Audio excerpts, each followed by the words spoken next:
बुद्धं शरणं गच्छामि धम्मं शरणं गच्छामि संघं शरणं गच्छामि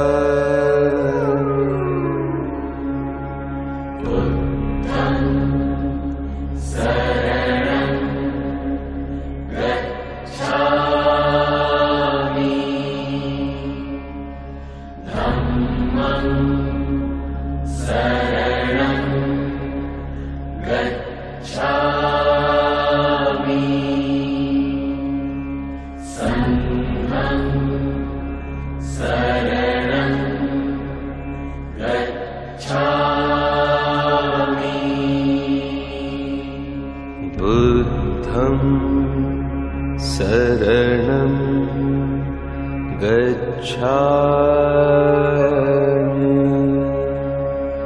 धम्मं शरणं गच्छामि संघं शरणं गच्छामि बुद्धं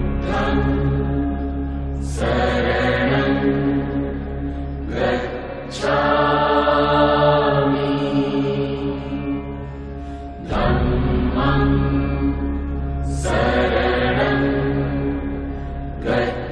धम्मं शरणं गच्छामि संघं शरणं गच्छामि बुद्धं शरणं गच्छामि धम्मं शरणं गच्छामि संघं शरणं गच्छामि बुद्धं शरणं गच्छामि धम्मं शरणं गच्छामि संघं शरणं गच्छामि बुद्धं शरणं गच्छामि धम्मं शरणं गच्छामि संघं शरणं गच्छामि बुद्धं शरणं गच्छामि धम्मं शरणं गच्छामि संघं शरणं गच्छामि बुद्धं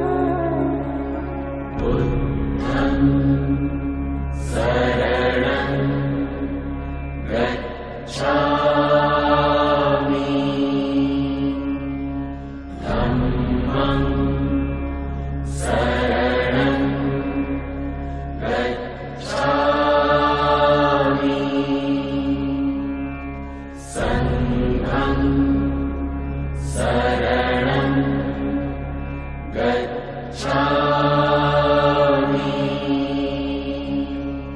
बुद्धं शरणं गच्छामि धम्मं शरणं गच्छामि संघं शरणं गच्छामि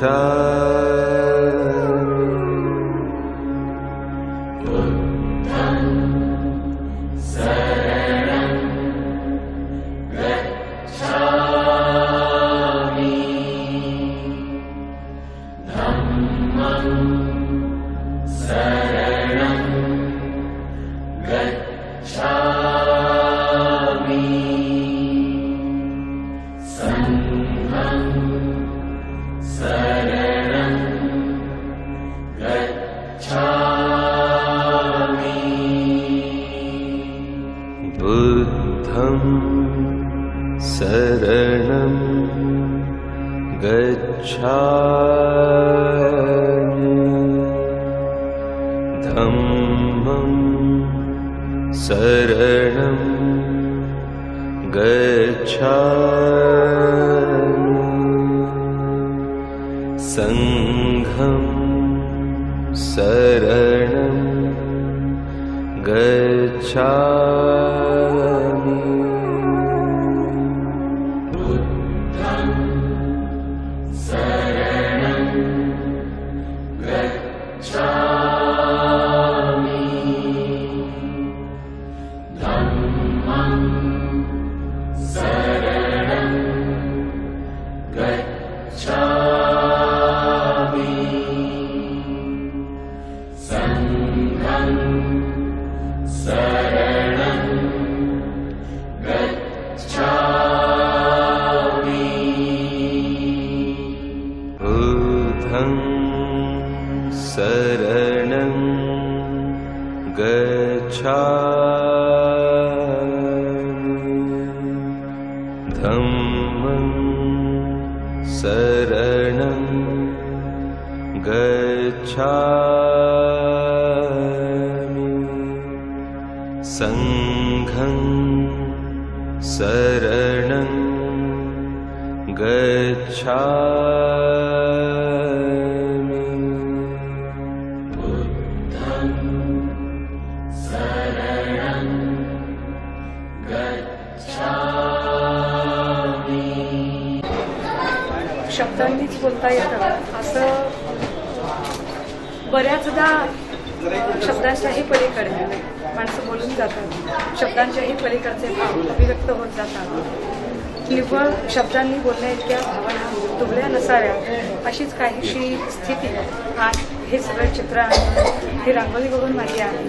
पुन्हा एकदा मी वेरूळ अजिंक्यच्या लेण्या पुन्हा एकदा त्या लेण्या पाहून जितक्या त्या लेण्या बोलक्या वाटाव्यात जितकी ती शिल्प बोलकी वाटावी अगदी त्याच पद्धतीनं आजची ही रांगोळी बोलकी वाटते. या रांगोळीबद्दल अजून एक महत्त्वाची गोष्ट सांगावीशी वाटते की चित्रकारासाठी रांगोळी काढतानाचा भाव काय असेल परंतु माझ्यासारख्या माणसाला ही रांगोळी बघत असताना एक नवं इन्स्पिरेशन नवी उत्तेजना नवं प्रोत्साहन मिळत राहतं की ये कुछ हमारा आहे. हे आमचं काहीतरी सृजनशीलता आहे. ही नवनिर्मिती आहे.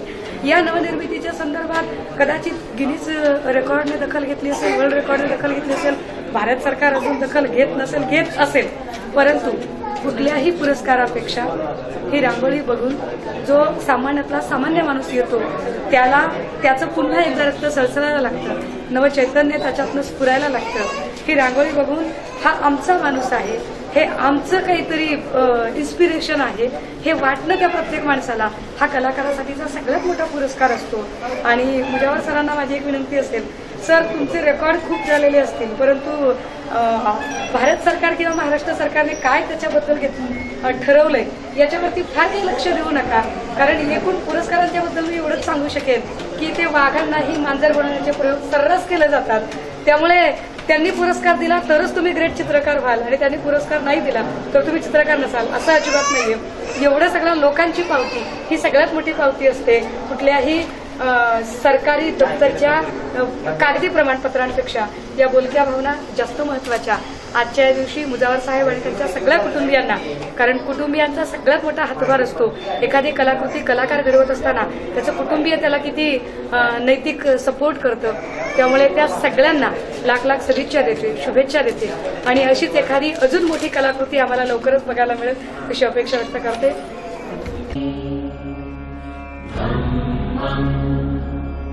शरणं गच्छामि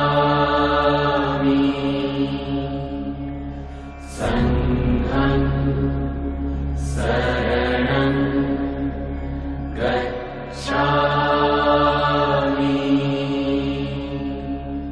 बुद्धं शरणं गच्छामि धम्मं शरणं गच्छामि संघं शरणं गच्छामि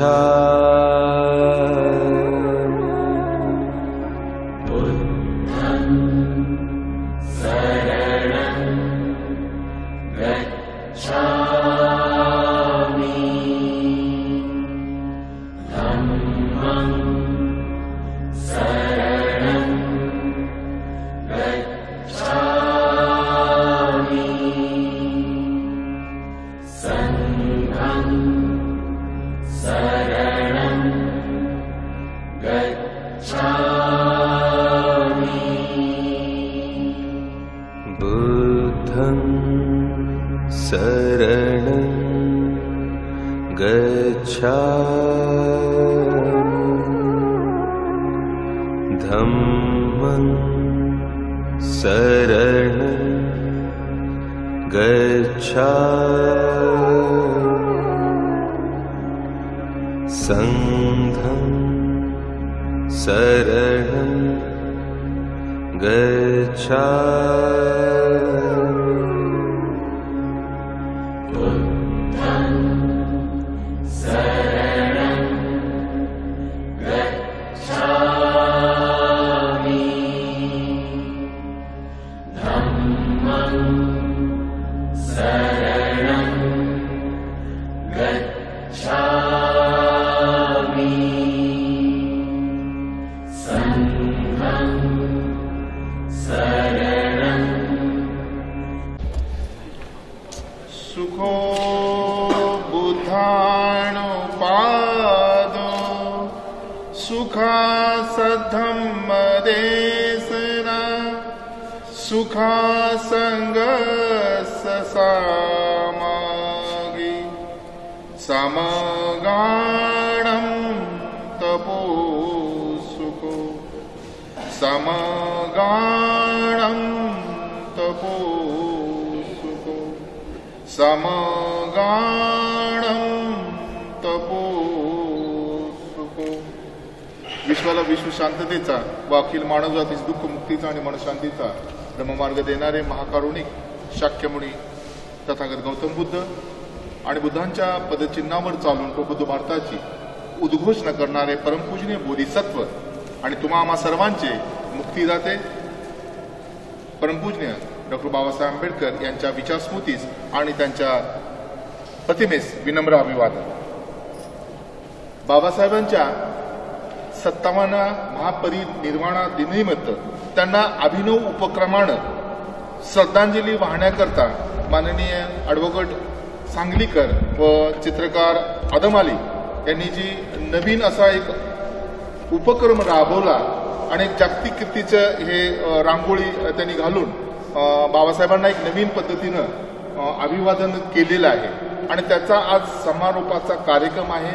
आणि ह्या समारोपाच्या कार्यक्रमासाठी आयोजित पूजावंदनामध्ये सामील झालेल्या सर्वांना सविनय मैत्रीपूर्ण जय भीम नमो बुद्धाय. या कार्यक्रमाची सुरुवात आदरणीय ॲडव्होकेट सांगलीकर व चित्रकार आदमाली यांना मी विनंती करेन की त्यांनी पारंपरिक वस्तू ज्या आहेत पुष्पगंध आणि दीप हे जी बोधचिन्ह आहेत ते बाबासाहेबांच्या प्रतिमेला अर्पण करून या वंदनेची आपण सुरुवात करणार आहोत.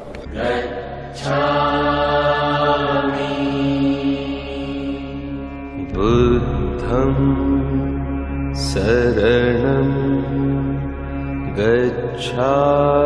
गच्छामि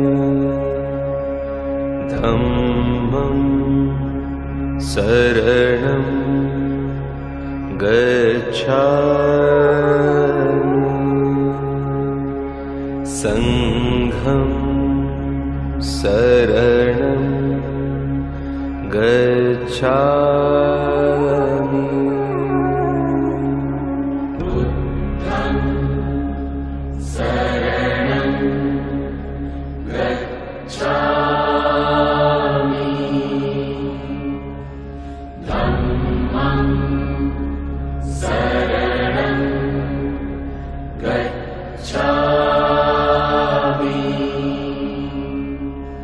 संघं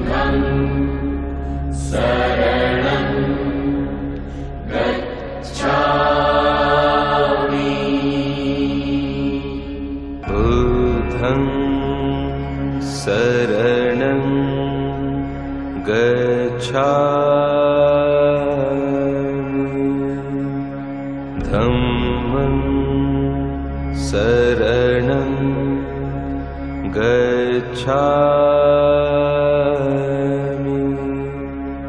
संघं आणि त्यानंतर बाबासाहेबांना स्मरण करणार आहोत. तर त्रिसरण पंचशील माझ्या पाठोपाठ म्हणा आणि हिमस्मरण जे आहे स्तुती ती ज्यांना म्हणता येत असेल त्यांनी म्हणायचं आहे. तर माझ्या पाठोपाठ सर्वांनी त्रिसरण पंचशील ग्रहण करावं. नमो तस् भगवतो अरहतो